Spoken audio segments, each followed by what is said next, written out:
I'm Lars Simpkins. I live in Seattle. I'm a visual effects artist. I've been one for 6 years. I'm a visual effects generalist, which means I do pretty much everything, from matte paintings to swarm simulations to animation.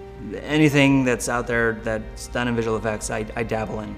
I got my first break on pushing daisies. Since then I've done shows like Lost, Breaking Bad, gotten into a few films as well. I did The Hunger Games. I was so obsessed with games when I was younger, in particular Half-Life, that I basically gobbled up every ounce of information there was and was desperate for more. So in a fit of insanity, I called up Valve Software and dialed random extensions until I got a hold of Gabe Newell. As soon as he answered the phone, I dropped it and started running around in a circle.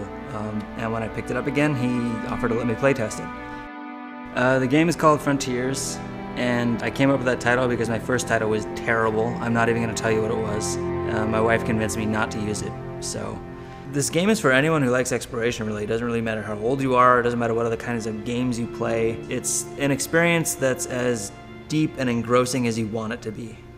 What gave me the idea to make a game about exploration is that I constantly wanted to explore in games and found myself cut off from that experience by other mechanics. There would always be something shooting me or eating me. So if you've played games and found yourself wanting to explore but kept getting pushed in another direction by the mechanics, this is your game.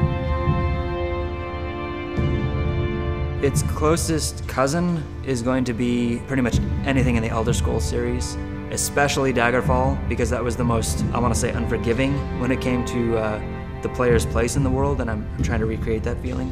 The world is huge, especially for sort of a one-man team. It's about 60 in-game kilometers square.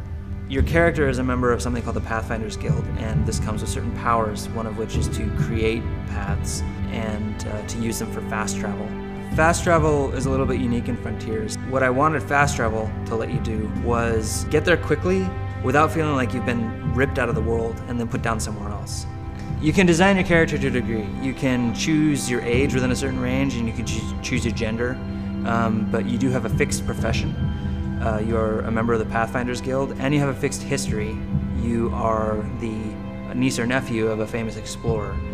From that starting point, though, you can pretty much build your character to do and be whatever you want. You can be a stealthy character that avoids combat. You can be an axe-wielding character that just goes in and takes care of things with violence. You can be some mixture of the two. You can be a thief. Like a lot of RPGs, there's room to explore not just the world, but also gameplay possibilities. Making a game on my own is very difficult. It takes a lot of discipline. It's also really rewarding when things start to come together and work. Contributors' money is basically going toward helping me hire a small team to finish the game. If I can get some good momentum going, I can work very quickly, I can get through features very quickly. The main goal is just to finish it, but beyond that, there are a lot of features that people have requested and a lot of ideas that people have floated out there that I hadn't even considered that I would love to implement. One of the most requested features is co-op multiplayer. That would be a dream come true. The idea of exploring the world with a friend just feels really natural to me. There's also the Oculus Rift, which I would love to support. I'm really passionate about that. One of the ways that I see the game world changing is that the technology has gotten powerful enough to enable people like me to explore little niches like this that larger publishers might not have the financial incentive to explore. Supporting this game and the campaign means that you'll help take it from the sort of scrappy prototyped alpha that it is to a complete, finished, polished product with excellent artwork, with the features that we want. Basically something that lives up to the potential that I imagined when I first set out to create Frontiers.